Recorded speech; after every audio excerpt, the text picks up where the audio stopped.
Amin. Haleluya. Sama-sama taruh tangan kanan kita di dada yuk. Mari di rumah kita masing-masing taruh tangan kananmu di dada. Sama-sama bilang sama saya, Yesus berdaulat atas hidup saya. Sama-sama bilang sama saya, Yesus berdaulat atas hidup saya. Ketik di kolom komentar, Yesus berdaulat atas hidup saya. Tahukah saudara, ketika kita menyadari hidup kita, Yesus ada dan berdaulat di dalamnya, maka kita harus memberikan diri untuk dipimpin oleh Roh-Nya. Kita harus membiarkan Roh-Nya menuntun dan mengarahkan kita dalam seluruh ketetapan dan jalan-jalan Tuhan. Mungkin terkadang Tuhan membawa kita, membelokkan jalan kita ke dalam jalan-jalan yang tidak kita pahami, yang tidak kita mengerti. Tuhan, kenapa Tuhan izinkan hal ini menimpa hidup saya? Tuhan, kenapa hal ini terjadi dalam keluarga? Saudara, terkadang Tuhan mengizinkan. Karena itu hidup kita, Tuhan yang berdaulat. Tuhan sebagai Tuhan dalam hidup kita, Tuhan sebagai Raja dalam hidup kita, dan biarlah kita mau hidup diatur. Sama seperti kata perkataan Maria, sebab sesungguhnya aku ini hamba Tuhan. Jadilah padaku apa yang menurut pemandangan Tuhan itu baik. Amin. Ketik di kolom komentar, saya mau hidup diatur oleh Tuhan. Sama-sama ketik di kolom komentar, saya mau hidup diatur oleh Tuhan. Karena dia Tuhan, dia Raja, dia Allah kita. Kita hanyalah hamba, kita hanyalah alat, kita hanyalah bejana di tangan Sang Penjunan. Ambil Alkitab kita masing-masing. Saudaraku, di rumah kita pagi hari ini, kembali kita akan sama-sama belajar dalam kebenaran firman Tuhan. Ya, hari ini kita sudah ada dalam bilangan pasal yang ke-22, ya. Hidup Yesus kita berdaulat atas kita, ya. Bilangan 22 ayat 1 sampai dengan ayat yang ke-12, ya. Kita lihat sama-sama firman Tuhan ini. Bagi Bapak Ibu yang ketinggalan rangkaian serial khotbah saya dari kitab Kejadian sampai nantinya di dalam kitab Wahyu, saudara bisa lihat di akun YouTube channel saya, Glenn Latuheru. Saudara bisa lihat di sana postingan tentang renungan yang saya sampaikan di dalam doa pagi online ini. Saya juga upload di dalam YouTube channel saya. Di sana juga saya bagikan renungan singkat setiap hari dari Senin sampai dengan hari Sabtu, supaya kita tetap terus bertumbuh dalam pengenalan akan Tuhan dan bertumbuh dewasa dalam iman. Bilangan 22 ayat 1 sampai dengan ayat 12. Perhatikan.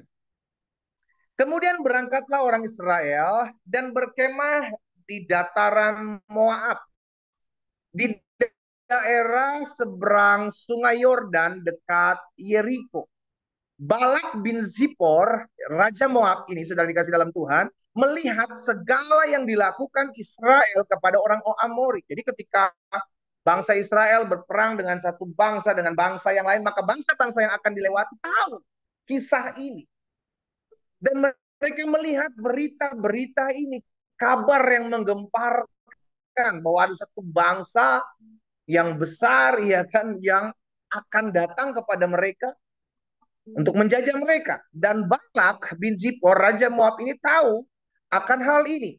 Maka ayat 3 dikatakan, maka sangat gentarlah orang Moab terhadap bangsa itu karena jumlahnya. Lalu Moab, dan takutlah orang Moab karena orang Israel. Jadi saudara dikasih dalam Tuhan, Raja Moab yaitu Balak ini mengalami kegentaran, mengalami ketakutan yang sangat. Padahal saudara dikasih dalam Tuhan, Tuhan udah bilang sama Musa. Tuhan sudah bilang sama Musa untuk engkau jangan apa-apakan orang Moab ini.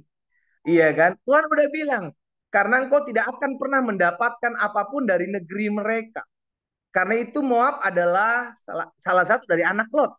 Ya, ada perjanjian ini. Saudara dikasih dalam Tuhan. Itu sebabnya dalam Ulangan pasal 6 ayat 9, nanti Ulangan 2 ayat 9 ini, nanti saudara bisa baca rumah, itu sudah ada perjanjian. Ya, Tuhan bilang sama Musa, jangan kau apa-apakan Moab ini. Ya, karena mereka adalah saudaramu. Mereka adalah keturunan dari Lot, saudara yang dikasih dalam Tuhan, sehingga kamu nggak akan mendapatkan apapun dari negeri ini. Tetapi orang-orang Moab secara khusus rajanya sudah memiliki ketakutan yang sangat. Ya, mereka memiliki ketakutan yang sangat, maka sangat gentarlah orang Moab terhadap bangsa itu karena jumlahnya sangat banyak, iya kan, lalu muak dan takutlah orang Moab karena orang Israel. Itu Pak. Lalu berkatalah orang Moab kepada para tua-tua Midian. Tangganya disampaikan, tentu saja laskar besar itu akan membabat habis segala sesuatu yang di sekeliling kita. Seperti lembu membabat habis tumbuh-tumbuhan hijau di padang. Adapun pada waktu itu Balak bin Sipor menjadi raja Moab. Jadi mereka mereka nggak tahu bahwa sebenarnya bangsa Israel nggak akan apa-apain orang-orang Moab ini. Karena mereka tahu perjanjian ini udah ada bahwa kamu nggak akan dapatkan apapun. Kamu jangan korek-korek mereka, jangan utak-atik mereka. Tapi namanya orang udah ketakutan, saudara. Itulah sebabnya kalau orang tidak takut akan Tuhan, tidak dekat dengan Tuhan, maka segala masalah yang tadinya tidak ada masalah dibuat jadi masalah. Yang sebenarnya tidak ada apa-apa menjadi apa-apa karena hidupnya tidak takut akan Tuhan. Makanya kita pernah katakan bahwa orang fasik itu akan mendatangkan kegentaran buat diri mereka sendiri. Jadi saudara yang dikasih dalam Tuhan, orang Moab takut padahal nggak ada apa-apain, gitu loh. Tapi ketakutan yang sangat menimpa mereka. Dari situlah kita bisa belajar, saudara yang dikasih dalam Tuhan, bahwa terkadang kita seringkali menakut-nakuti diri kita sendiri. Karena apa? Karena kita nggak dekat sama Tuhan. Orang yang nggak dekat sama Tuhan seringkali membesarkan ketakutannya, seringkali membesarkan kekhawatirannya, seringkali membesarkan kecemasannya. Karena mereka tidak intim dengan Tuhan. Orang-orang yang intim dengan Tuhan akan tahu apapun yang terjadi, Tuhan tetap ambil alih kehidupan saya. Karena Tuhan yang berdaulat atas hidup saya. Itu kalau kita dekat sama Tuhan. Tetapi sebaliknya kalau hidup kita jauh dari Tuhan, tidak intim dengan Tuhan, maka segala yang tidak harusnya kita khawatirkan, segala yang sebenarnya belum tentu terjadi, itu kita sudah besar-besarkan. Oh, jangan-jangan ini terjadi seperti ini. Oh, jangan-jangan suami saya selingkuh, jangan-jangan istri saya selingkuh nih. Jangan-jangan anak-anak saya hidup dalam jauh dari Tuhan, akhirnya jatuh dalam narkoba. Oh, jangan-jangan seperti ini nanti. Oh, jangan-jangan seperti hidupnya penuh dengan jangan-jangan. Betul waspada, tapi jangan sampai kekhawatiranmu itu membuat engkau inilah yang terjadi dalam kehidupan orang Moab. Moab itu salah satu keturunan dari Lot, ya, dari anaknya Lot yang adalah cucu juga anaknya juga karena anaknya ini tidur sama si Lot, ya. Jadi saudara dikasih dalam Tuhan ini yang terjadi. Padahal mengerikan sekali saudara dikasih dalam Tuhan kalau kita membesar-besarkan apa yang menjadi ketakutan kita. Kita membesar-besarkan apa yang menjadi kekhawatiran kita yang sebenarnya belum tentu terjadi, itu kita sudah prediksi bakal terjadi, akhirnya sikap kita pun akhirnya jadi sikap orang yang bakal terjadi. Nah, itu yang bahaya. Ini yang terjadi dalam kehidupan Moab, Raja Moab nih, khususnya si Balak ini ya. Apa yang terjadi karena ketakutan ya saudara ya, ayat 5 perhatikan. Raja ini mengirim utusan ya karena udah ketakutan akan dibinasakan oleh bangsa Israel padahal mereka nggak akan diapa-apain. Mereka udah ketakutan akhirnya Balak ini memanggil si Bileam ya.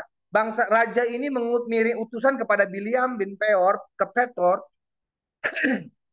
yang di tepi sungai Efrat ke negeri teman-teman sebangsanya untuk memanggil dia dengan pesan, ketahuilah ada suatu bangsa keluar dari Mesir sungguh sampai tertutup permukaan bumi olehnya dan mereka sedang berkemah di depanku.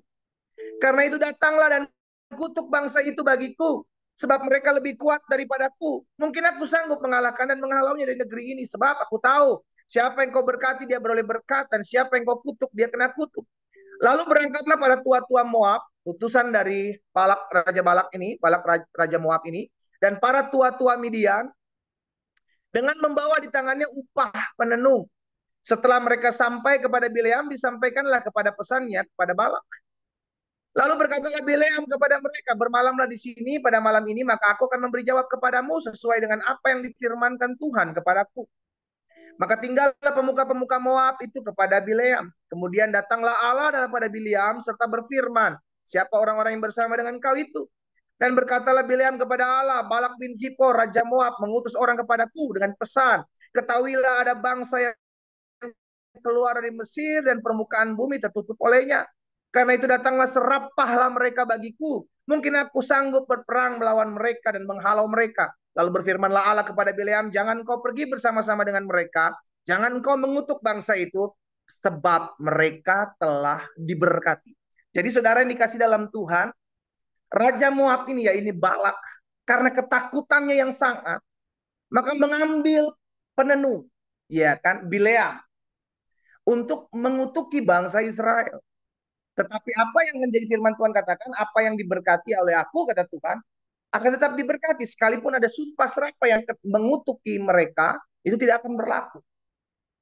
Nah, ada satu hal yang saya mau bagikan dari perikop ini, dari ayat pertama sampai dengan ayat yang ke-12 ini, bahwa yang tadi saya sampaikan bahwa Tuhan ingatkan kepada Musa. Coba kita lihat dulu ya. Ulangan pasal 2 ayat 9.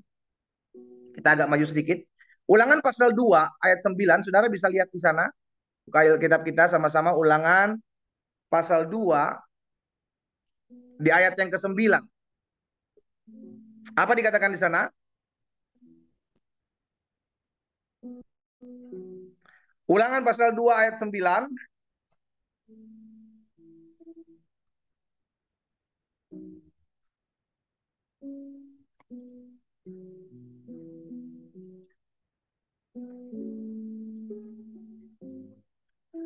Lalu berfirmanlah Tuhan kepadaku. Perhatikan. Janganlah melawan Moab dan janganlah menyerang mereka.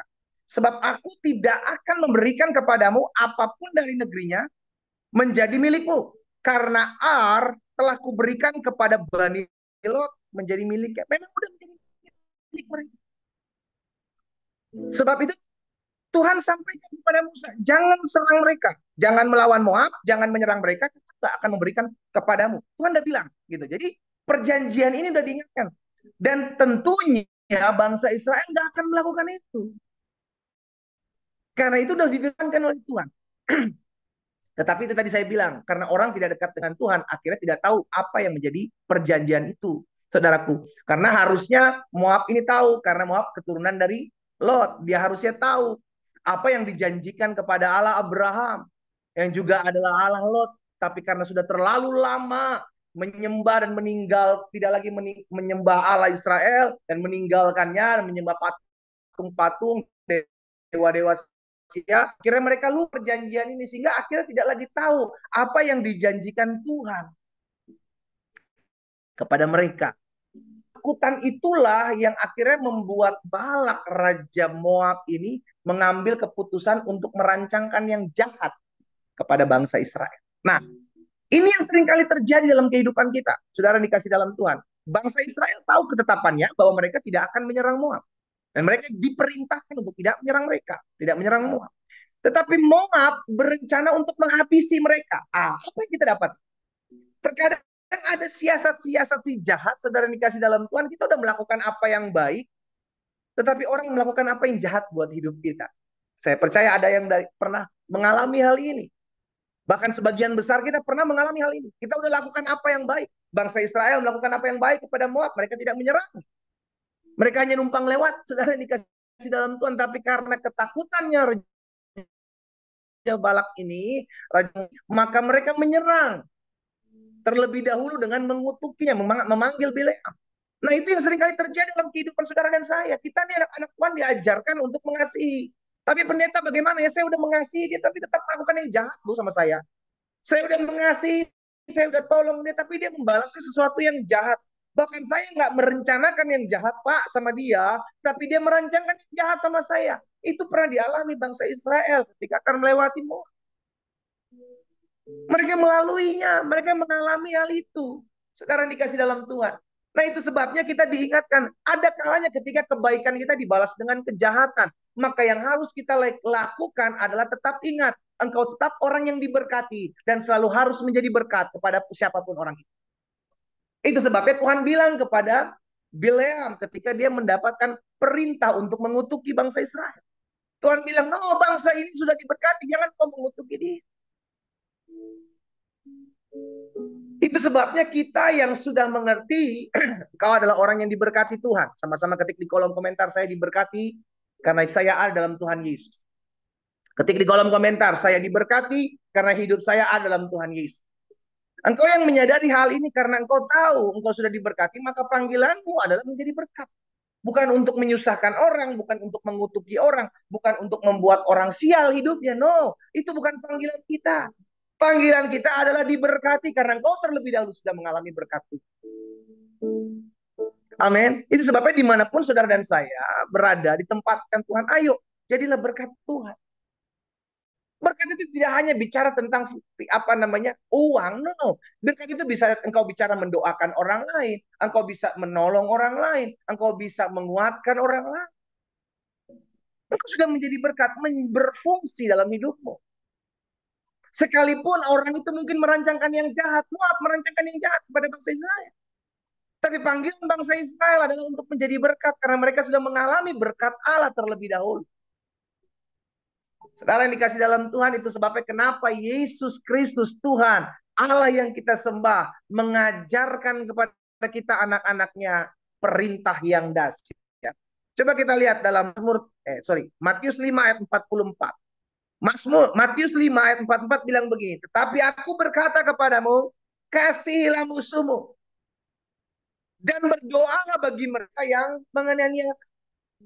Berarti kalau kita sudah berbuat baik, kita sudah bantu orang, kita tolong orang, dan tiba-tiba orang itu yang jahat dalam kehidupan kita, tetap bagianmu menjadi berkat. Berdoa bagi mereka. Lakukan apa yang baik bagi mereka. Kasih mereka. Itu perintah Tuhan. Itu yang Tuhan ingatkan. Sama dalam Lukas 6 ayat 27 dan 28. Perhatikan. Kepada kamu, apa dikatakan? Tetapi kepada kamu yang mendengarkan aku. Yesus bilang, kepada setiap orang yang mendengarkan perkataanku, kata Tuhan Yesus. Aku berkata, kasihilah musuhmu, berbuatlah baik kepada orang yang membenci kamu, berkat bagi orang yang mengutuk kamu, berdoalah bagi orang yang mencaci kamu. Lihat, betapa sungguh Yesus mengajarkan, apapun yang menimpa hidupmu, siapapun yang merancangkan yang jahat dalam hidupmu, panggilanmu adalah menjadi berkat. Sama-sama taruh tangan kanan kita. Sama-sama bilang saya, panggilan hidup saya di dalam Yesus. Sama-sama bilang sama saya, panggilan hidup saya dalam Yesus adalah menjadi berkat. Ketik di kolom komentar, panggilan hidup saya untuk menjadi berkat kepada semua orang. Termasuk orang-orang yang mengancangkan yang jahat dalam hidupmu, termasuk orang-orang yang mencaci kamu, termasuk orang-orang yang mengutuk kamu. Itulah yang membuat perbedaan antara orang-orang yang menyembah Yesus dan orang-orang yang tidak menyembah Yesus. Itulah yang membuat kita berbeda. Dan itulah yang menunjukkan apa yang Yesus ajarkan. Secara moral, Yesus mengajarkan sesuatu yang dahsyat. Berbeda dengan apa yang dunia ajarkan. Itu sebabnya pastikan ketika engkau menyadari, mungkin sebagian kita bilang begini, pendeta saya udah buat baik sama dia loh. Itu udah puluhan kali, tapi saya capek juga ya pendeta ya. Saya udah buat baik, diancangkan yang jahat, saya udah tolong dia. Dia tetap, udahlah, lama-lama saja capek saya. Hei, engkau orang benar, akan selama-lamanya menjadi orang benar. Ketika engkau tahu bahwa orang benar itu panggilannya adalah memberkati. Engkau menjadikan Tuhan Yesus menjadikan saudara dan menjadi orang benar. Kita yang tadinya tidak benar dibenarkan. Kita yang tadinya tidak layak dilayakkan. Sehingga akhirnya dengan kebenaran yang kita terima bukan karena perbuatan baik, bukan karena amal ibadah kita dibenarkan, kita dilayakkan. Itu sebabnya kita mendapatkan panggilan privilege ini, panggilan istimewa untuk menjadi berkat di tengah-tengah dunia yang semakin kehilangan. Hendaklah perbuatan baikmu dilihat semua orang, supaya Bapa dipermuliakan. Tujuan dibalik semuanya itu adalah supaya nama Tuhan Yesus dipermuliakan. Dimanapun saudara dan saya ditempatkan, Tuhan ingat panggilanmu, ingat panggilanmu, ingat panggilanmu. Engkau boleh bekerja dimanapun, engkau boleh berbisnis dimanapun, engkau boleh usaha apapun. Tapi ingat panggilanmu adalah berfungsi buat kerajaan sorga, yaitu menjadi berkat buat orang-orang yang menganiaya kamu, berdoa buat orang-orang yang mencaci kamu, berdoa buat mereka yang menyakitimu, dan mengasihi buat mereka orang-orang yang pernah merancangkan yang jahat dalam hidup. Ketika engkau melakukan itu, engkau sama seperti Allah yang menurunkan hujan buat orang baik dan buat orang jahat. Memberikan matahari buat orang baik dan juga buat orang jahat. Karena itu Tuhan mengingatkan kita, hendaklah engkau sempurna sama seperti Bapamu di surga. Pastikan hari ini kita diingatkan. Satu kebenaran firman Tuhan yang mungkin sering kali kita dengar. Tapi ingat bangsa Israel juga. Ketika melewati Moab, mereka tidak akan apa-apakan bangsa itu kan. Mereka tahu firman Tuhan. Tapi orang Moab karena udah ketakutan, akhirnya mereka mau merancangkan yang jahat dalam kehidupan bangsa Israel. Tapi itulah gambaran hidup kita hari-hari. Itulah gambaran hidup setiap kita di dunia ini. Engkau mungkin hidup saat ini lurus-lurus. Engkau mengasihi si A, si B, si C. Engkau mengasihi mereka. Tapi mereka sedang merancangkan yang jahat yang tidak engkau ketahui. But it's okay. Panggilanmu tetaplah menjadi berkat. Panggilanmu tetaplah mendoakan mereka. Panggilanmu tetap mengasihi mereka. Dimanapun saudara ditempatkan Tuhan, ingat panggilan ini. Karena itu seharusnya tidak bisa berubah. Karena sesungguhnya ketika kita datang kepada Tuhan Yesus, Tuhan Yesus memberikan kepada kita setiap kita hati yang baru, hati yang mengasihi, hati yang mau berkorban, hati yang menaruh jiwa-jiwa untuk datang kepada Tuhan. Kita berdoa, kita datang kepada Tuhan. Bapak Surgawi, kami mengucap syukur. Karena hari ini kami diingatkan satu kebenaran firman. Kami percaya Tuhan yang menolong kami, Tuhan yang memampukan kami. Untuk kami boleh menjadi pelaku-pelaku firman. Dimanapun Tuhan tempatkan kami berada. Panggilan kami ketika kami dibenarkan, ketika kami diselamatkan. Panggilan kami adalah menjadi berkat bagi banyak orang. Kami berguna, kami berfungsi. Sebab kami, Tuhan lihat ada buah yang kami hasilkan dari pohon kehidupan. Itu sebabnya Tuhan biarlah hari ini kami diingat. Kalaupun hari-hari ini ada anak-anak Tuhan yang sedang mengalami rancangan-rancangan yang jahat dalam hidup mereka. Ada anak-anak Tuhan yang sedang disiasati sesuatu yang tidak baik dalam hidupnya. Mungkin hari-hari ini mereka sedang difitnah. Mungkin hari-hari ini mereka sedang dirugikan oleh orang-orang yang tidak suka dengan mereka.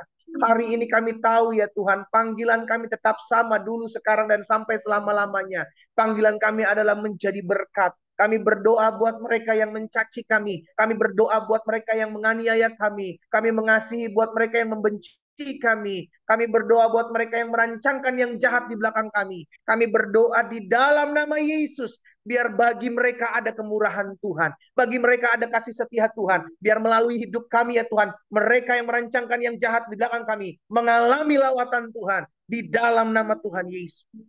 Terima kasih Tuhan. Kami percaya. Kami dijaga Tuhan. Kami percaya. Kami dipagari Tuhan. Kami percaya kami dilindungi Tuhan.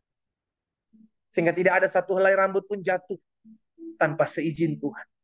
Dan kami percaya Tuhan tolong kami. Tuhan yang menjadi pembela bagi kami. Apa yang Tuhan taruh dalam hati hamba, sudah hamba sampaikan buat umat Tuhan. Sehingga kami sebagai anak-anak Tuhan menyadari bahwa kami ada untuk memberitakan kasih setia Tuhan. Kami ada untuk menjadi saksi Tuhan. Kami ada untuk menyatakan bahwa Tuhan Yesus itu baik. Tuhan Yesus tolong setiap kami anak-anak-Mu. Biarlah setiap kami selalu mengingat bahwa panggilan kami. Kami sudah diberkati melalui kebenaran yang ada. Dan biarlah kebenaran itu yang menerangi hati nurani kami. Mengingatkan kami bahwa sungguh Tuhan Engkau berdaulat penuh atas hidup kami. Hamba berdoa satu persatu buat umat Tuhan. Dimanapun mereka berada Tuhan jaga. Kami percaya tempat di mana Tuhan percayakan kami berada, tempat itu diberkati oleh Tuhan. Hamba berdoa, menyerahkan umat-Mu satu persatu dalam setiap pergumulan mereka. Tuhan lihat apa yang menjadi kerinduan mereka. Tuhan menilik setiap isi hati mereka. Bahkan Tuhan mendengar setiap seru doa kami. Itu sebabnya kami membawa setiap rumah tangga kami ya Tuhan ke dalam tangan Tuhan. Kami membawa setiap keluarga kami. Kami membawa setiap anak-anak kami, orang tua kami. Kami berdoa memberkati usaha, pekerjaan, bisnis kami. Karena kami tahu apa yang diberkati Tuhan akan tetap diberkati untuk selama-lamanya. Tuhan yang mengangkat, Tuhan yang mempromosikan, Tuhan yang memberkati. Bukan dengan kuat dan gagah kami. Tapi semua karena anugerah dan kemurahan Tuhan. Tuhan juga memberkati kesehatan kami masing-masing. Jika ada yang sakit, Tuhan jamah dan pulihkan dalam nama Yesus. Karena kami percaya bilur-Mu menyembuhkan setiap kami. Bahkan Abah berdoa di dalam nama Tuhan Yesus. Biarlah Tuhan jaga juga orang-orang muda di akhir zaman ini. Bukan suatu yang gampang untuk orang-orang muda hidup berjalan takut akan Tuhan. Tapi Tuhan kami percaya orang-orang muda yang memberi hidupnya kepada Tuhan. Orang-orang muda yang menyadari bahwa Yesus berdaulat atas hidupnya. Maka Tuhan yang mengangkat masa muda mereka. Mengarahkan masa muda mereka. Untuk masuk dalam seluruh rencana dan ketetapan Tuhan yang Tuhan telah sediakan. Yang terbaik. Tuhan sediakan bagi anak-anak muda yang takut akan Tuhan. Di dalam nama Yesus. Bahkan hamba berdoa ya Bapak. Menyerahkan ke dalam tangan. Setiap pekerjaan usaha mereka diberkati Tuhan. Kalau ada yang hari-hari ini berdoa untuk mendapatkan pekerjaan, Tuhan buka jalan. Tuhan buka jalan, Tuhan campur tangan. Tempat yang terbaik, penghasilan yang terbaik, yang berasal daripada Tuhan. Tuhan sudah berikan bagi mereka. Di dalam nama Yesus. Kalau ada di antara mereka orang-orang muda yang berdoa untuk mendapatkan pasangan hidup, biar Tuhan tuntun, Tuhan arahkan, Tuhan pimpin mereka. Untuk mereka menemukan pasangan hidup yang berasal daripada Tuhan, yang mengasihi Tuhan Yesus, mencintai Tuhan Yesus, juga mengasihi dan menghargai hidup anak-anak Tuhan. Di dalam nama Yesus, terima kasih Bapak yang baik. Pagi hari ini kami juga berdoa menyerahkan ke dalam tangan Tuhan yang kuat. Allah memberkati setiap hamba-hamba Tuhan, Allah memberkati setiap gereja-gereja Tuhan. Agar senantiasa gereja-gereja Tuhan, hamba-hamba Tuhan terus bergandengan tangan, terus Tuhan tuntun, Tuhan arahkan masuk dalam rencana dan rancangan Tuhan yang ajaib. Tuhan memberkati, Tuhan memagari, meluputkan dari segala yang jahat. Di dalam nama Tuhan Yesus Kristus, bahkan secara khusus, hamba berdoa kalau ada di antara mereka yang belum mengenal Yesus sebagai Tuhan dan Juru Selamat, bergabung dalam doa pagi online ini. Tuhan, hamba berdoa biar damai-Mu turun bagi mereka. Tatkala mereka mendengar nama Yesus, mungkin di antara mereka ada yang menyelidiki nama Yesus, biarlah mereka mengalami perjumpaan dengan Tuhan. Di dalam nama Yesus, Roh Kudus jamah hati mereka, sehingga mereka mengalami perjumpaan pribadi dengan Tuhan Yesus. Pakai wadah doa pagi online ini Tuhan, untuk menjangkau jiwa-jiwa, menguatkan jiwa-jiwa, meneguhkan iman mereka. Terima kasih Bapak yang baik. Terima kasih Tuhan. Pada akhirnya kami berdoa mengucapkan berkat buat kota di mana kami tinggal. Kami ucapkan berkat kota kami aman, kota kami damai. Kami ucapkan berkat di dalam nama Tuhan Yesus Kristus. Bangsa kami Indonesia, bangsa-bangsa kami juga diberkati Tuhan. Negara di mana kami anak-anak Tuhan tinggal juga diberkati oleh Tuhan. Luputkan dari segala yang jahatnya, rancangan orang jahat. Kami tolak dalam nama Yesus. Bahkan kami ucapkan berkat Israel diberkati Tuhan. Dalam perlindungan kuasa Tuhan. Karena kami percaya siapa yang memberkati Israel diberkati. Siapa yang mengutuk Israel akan dikutuk. Di dalam nama Yesus kami ucapkan berkat. Israel diberkati Tuhan. Kiranya ada penuaian jiwa-jiwa di Israel. Di dalam nama Tuhan Yesus Kristus terjadi. Terima kasih Tuhan. Biarlah sepanjang hari ini kami hidup mempermuliakan nama Tuhan.